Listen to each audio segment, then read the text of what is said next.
don't think I've ever seen anything quite like this.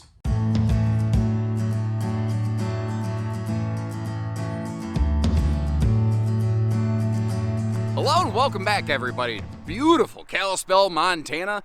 Here with a model I've never seen before, the 24FKS Avenger.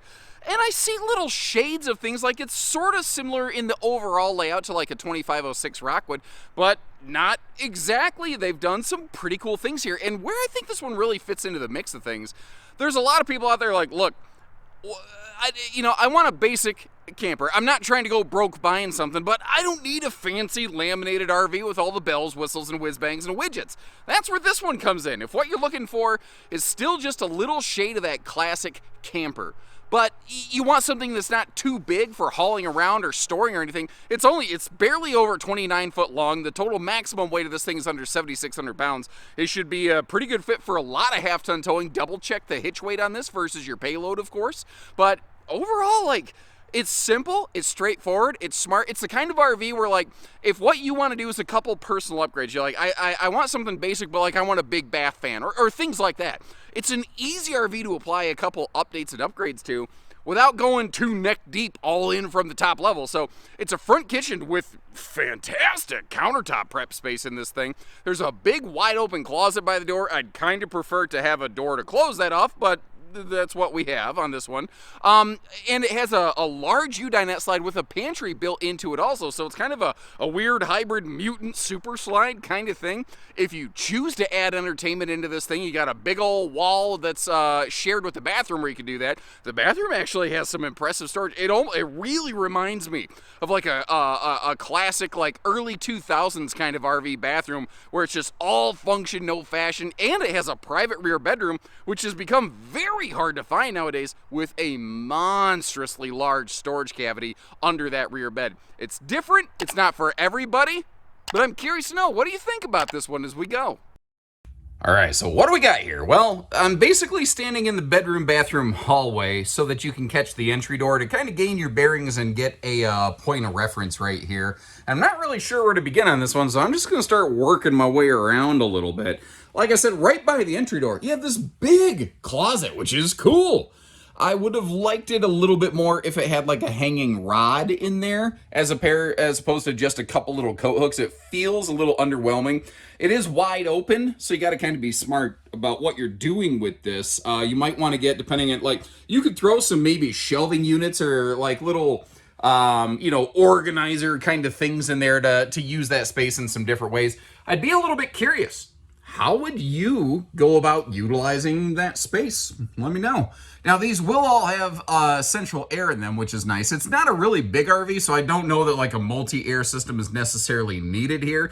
But keep in mind, this is not intended for any sort of like, crazy Arctic weather, scorching desert kind of camping use. It's just a plain old camper, One thing that's also neat, though, is they are using Dynaspan flooring. If you're not familiar with that, Grand Design, Montana, Brinkley use something like that, where it's a seamless one-piece 5/8 floor decking.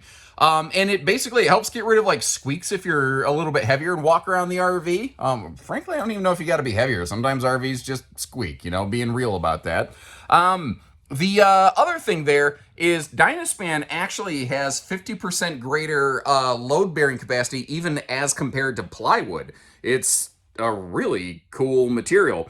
Now, it's interesting, they do a combination of floor and cabinet side ducted heating. Normally, Avengers do mostly floor ducted heating. You can see a heat vent down there under the oven, though, in the kitchen, which I'm glad they did that, because that really helps eliminate, spill spots here.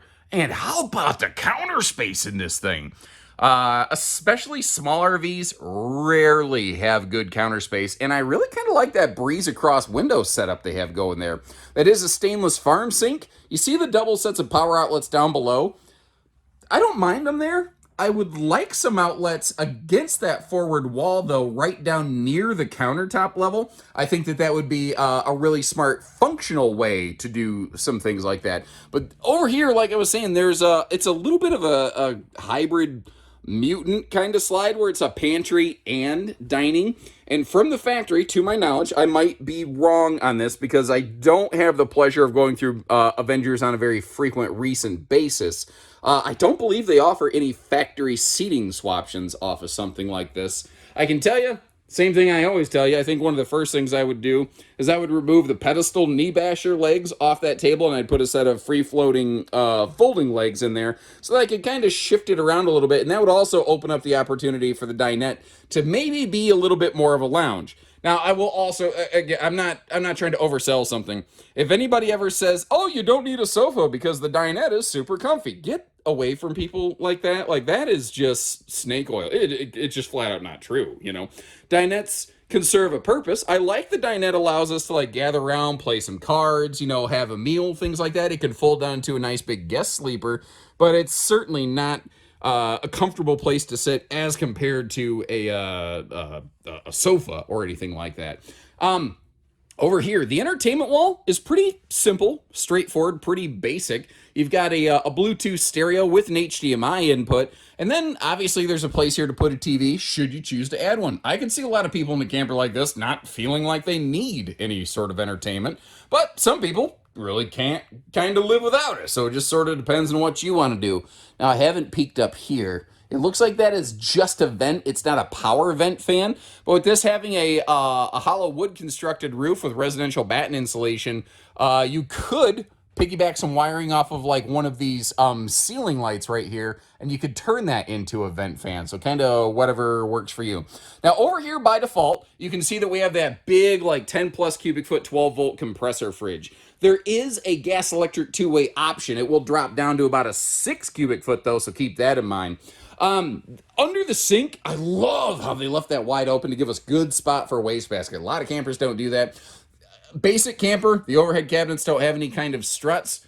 Again, it's not a hard thing to add. It is something that I would prefer there, but hey, that's what we got. Now, there is storage all the way under the dinette. I love the inclusion of the doors on that. It's kind of funny where they've chosen to pick their battles on this one, but the things that they're not doing, overall, I feel are generally easy and lower budget things to kind of aftermarket DIY source for yourself. I don't think you necessarily have to go broke adding, you know, struts or holdbacks to a cabinet door if you even care, because that's the thing. Like if what you want is like, I just want to upgrade a couple vent fans, okay, you can do something like that on this camper and laugh all the way to the bank compared to some big fancy laminated job. But you know, if you want all the widgets and whiz bangs from the factory, this one, you know, might not be the one for you. It just sort of depends. Now, the bathroom here really strikes me as like classic camping bathroom. There is some really nice space around that toilet.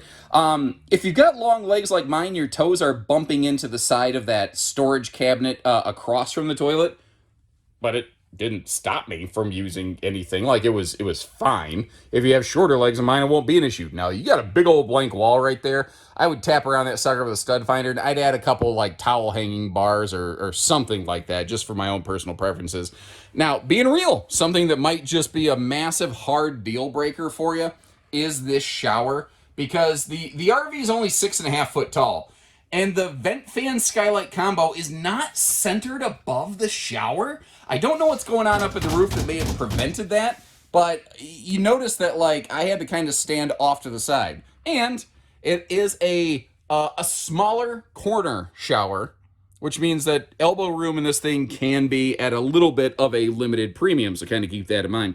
Now, there's no real easy camera angle to try to display this. It makes more sense in person. So take a look at this little bonus footage I have showing you the storage here in the bathroom. It is triangular, but it's deep enough at the deepest points. I think it could work, and at the thinner points, I think some shampoos or body washes or something like that could probably do the trick. And that was some wide angle bonus kind of viewing footage, by the way, just in case you were curious. Now, there is a sliding privacy door for the rear bedroom back here. Both sides of the bed also have household and USB outlets, which is nice. They leave the side stands wide open and flat, by the way, which is really nice. Like, if you tend to feel a little bit claustrophobic in a bedroom, you won't feel claustrophobic here. Now, That is, I mean, obviously, you would assume that's the best mattress in the world, and you would be assuming incorrectly. That is a Camp Queen backbreaker death wafer right there. Your chances are you're going to be replacing that, or at least putting a foam topper on it. I did like, though, that I had room to sit up in the bed without hitting my head on those overhead cabinets, and the overhead cabinets in this are actually really good, because it's not in the nose of the RV where there's that curvature. It's all at the back of the RV where it's squared off, so the cabinetry back here is very functional. We'll get to that in a second. I do want to point out you have TV hookups over here in the corner of the bedroom, and that little plug in the ceiling, when you see those, that's telling you that there's like a little, it's like a Wi-Fi prep point. And I don't know, this doesn't strike me as a kind of like everybody wants to go Wi-Fi camping kind of camper, but then again, I could be totally wrong. Just because that's how I see it doesn't mean that's how everybody sees it. Now, looking in the storage up here, again, the overhead space is actually pretty darn nice. The mattress doesn't have gas struts to easy lift, but it does have, you know, like some cars, when you lift up the hood, you have that like piano rod basically that holds the oh my God, my brain just crashed. Sorry, let me reboot for a second here. It holds the hood up, essentially. Oop, now I'm bumping my elbow into the slide fascia over here. Well, suddenly this is just all going to pot, neither here nor there. The fact is, you don't have to necessarily hold the mattress up, but you do have to lift the mattress up. So if you replace that with a big, heavy residential kind of job, you know, that might be something to kind of consider. And this also might be a limiting factor for you. While it's a short, well, short is relative. It's an under 30-foot length, which is a nice towing factor.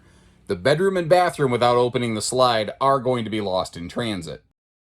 So what you're looking for is take a nap and take a crap access. This ain't the one. But if you don't care about that, if you're okay with that, if you're looking for snacktastic travel stops, or if you're one of the folks who's like, I don't care what my RV's like in transit, like I'm like that. I don't really need to use my RV in transit. It's never been too much of an issue for me. You know, I could make this work. The sink's blocked off a little bit, but it's close enough. I could still make that happen.